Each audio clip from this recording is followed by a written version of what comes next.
Y por último, ya sí te dejo algún mensaje que nos quiera dejar después de tantas horas de haber conversado con los argentinos de tantos temas. No sé, un poco arrogante de cualquier mensaje, pero lo que sí diría es que la mayor parte de los países de la región dan contra la inflación. Y realmente se puede. Lo han hecho todos sus vecinos prácticamente. Todos. A Uruguay, Paraguay, Chile, Brasil. O sea, se puede hacer. Y creo que lo van a lograr ustedes. Muchas gracias. Gracias. Julio Velarde, presidente del Banco Central de Reserva de Perú, fue ovacionado por empresarios argentinos en el 59 coloquio del Instituto para el Desarrollo Empresarial de la Argentina celebrado en Mar del Plata. Hola Julio, buenas tardes, ¿cómo estás? Y esto es lo que nos pasa a los argentinos. Y hoy tenemos el privilegio de tener con nosotros a Julio Velarde, que como mencionamos recién, es presidente del Banco Central de la República de Perú desde el 2006, 17 años. El banquero peruano fue convocado para hablar sobre la importancia de la independencia del Banco Central y cómo esta autonomía ha permitido a Perú mantener la estabilidad monetaria a pesar de la inestabilidad política.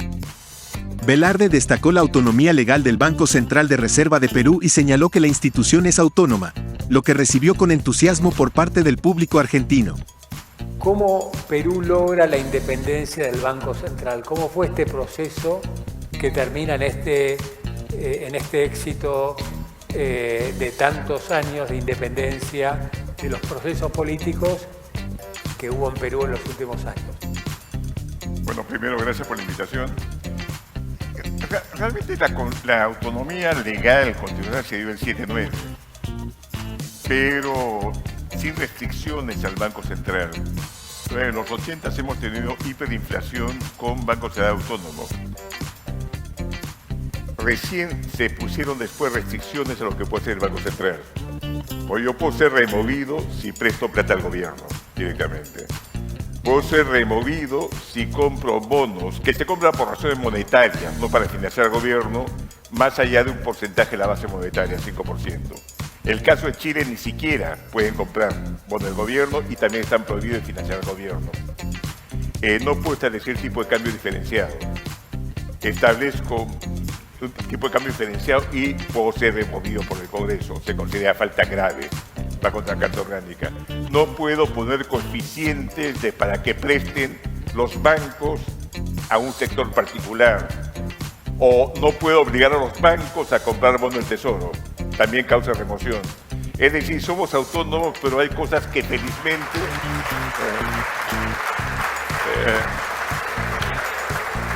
La atención se centró en la comparación entre la situación económica de Perú y Argentina. Argentina tiene, como hemos visto al principio, mucho éxito en lo que fue la recuperación de su democracia, 40 años de democracia, sin embargo con una deuda gigantesca que es la estabilidad económica. Argentina, si bien ha tenido procesos democráticos normales, no ha logrado normalizar su economía.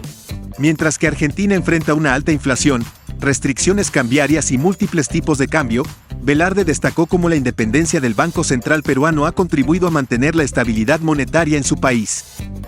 Se hizo hincapié en las lecciones aprendidas de la hiperinflación que Perú experimentó en el pasado y cómo la prudencia gubernamental contribuyó a superar este desafío. Perú, en los últimos 20 años ha estado por debajo del 5% de inflación anual durante 20 años. Entonces, acá una primera pregunta abierta para Julio es: ¿cómo logra un país latinoamericano con los mismos procesos políticos complejos que tenemos nosotros estabilizar la inflación en un nivel tan bajo? Velarde también resaltó la singularidad de Perú al tener un tipo de cambio único, en contraste con la variedad de tipos de cambio en Argentina. Bueno, primero, no es 5, estamos bajo de 3. 2,9 ha sido el promedio en este siglo. Creo que parte es, hemos sido un país muy dolarizado. Entonces, la meta de inflación que hemos fijado nosotros es 2 más menos 1, porque competimos con el dólar. Chile tiene una meta de 3%, Colombia 3%, Brasil incluso encima. Pero fijar una meta de 2% nos obliga a tener una tasa más baja de inflación, ¿no? Y felizmente lo hemos conseguido, somos el país de la región que tiene como moneda propia, que tiene inflación más baja, inclusive más baja que la que tiene Ecuador en este siglo, ¿no? Ya lo realizado Ecuador. Pero creo que fijarse una meta más ambiciosa y segundo, como ha pasado acá, vivimos una hiperinflación en que todo el mundo tenía controles por todas partes, 34 tipos de cambio, no sé cuántos tienen ustedes, pero van por 20, supongo, una cosa de esas. No sé, Y llega un momento realmente en que se notaba que tenía que arreglarse de una forma u otra, ¿no? El discurso de Velarde concluyó con mensajes positivos para Argentina, instando a la lucha contra la inflación de 3 dígitos y expresando confianza en que el país puede superar sus desafíos económicos. El banquero peruano compartió la experiencia de Perú en acumular reservas, enfrentando una fuga de capitales significativa en 2021 sin recurrir a controles de cambios. Argentina hoy tiene un nivel de reservas negativas, no se conoce exactamente la cuantía, la magnitud de las reservas, pero el dato que tengo de Perú es de aproximadamente 70.000 millones de dólares.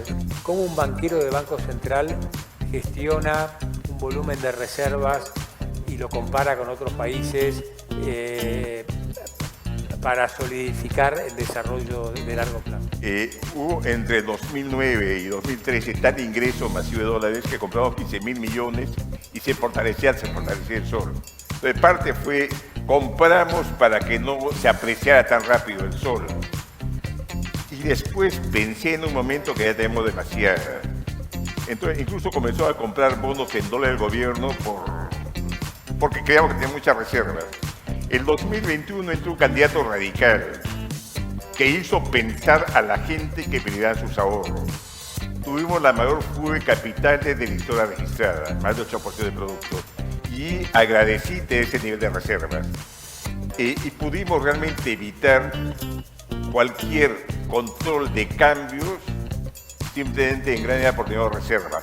Se depreció, obviamente, con una magnitud tolerable, que es bien distinto. El público argentino respondió con aplausos y risas, especialmente cuando Velarde destacó que Perú permite la libre tenencia y disponibilidad de ahorros en moneda extranjera, subrayando la importancia de que el ciudadano decida qué moneda desea utilizar y dónde la guarda. Y menciona ahí un punto de repente importante.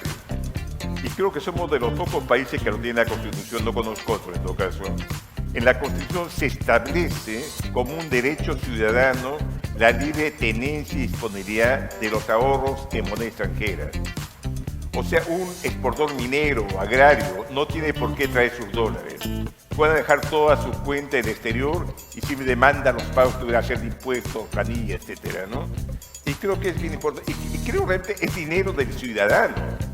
Y creo que el ciudadano debe decidir en qué moneda lo tiene y dónde lo tiene. Y creo que eso es bien importante, ¿no?